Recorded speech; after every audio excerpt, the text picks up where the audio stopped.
And honestly, the conclusion they reached back then is probably more relevant in our fragmented digital worlds than it was when everyone was watching the same 3 TV channels.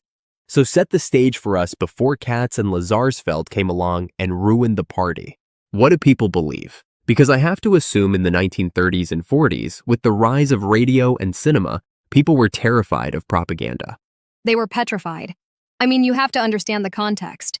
They were watching the rise of fascism in Europe. They saw these distinct leaders using radio to whip crowds into a frenzy. So the prevailing academic theory was called the magic bullet theory. Subtlety was not their strong suit. No. Or sometimes the hypodermic needle theory. The model was incredibly simple. The media is a syringe. You load it with a message, buy the soap, hate this enemy, vote for this guy. You inject it into the population, And bang, the population reacts. Exactly. The assumption was that society was an atomized mass. Atomized meaning we were all just lonely floating particles waiting to be told what to do. That's it. The theory assumed that industrialization had destroyed our social bonds. We were isolated, disconnected individuals. And that made us, well, defenseless targets for the guy with the microphone.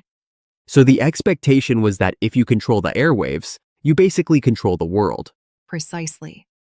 And that is what these researchers expected to find when they went into the field for the 1940 presidential election. This was the study that really started it all. They set up shop in Erie County, Ohio, and they weren't just taking a poll, they tracked the same people month after month.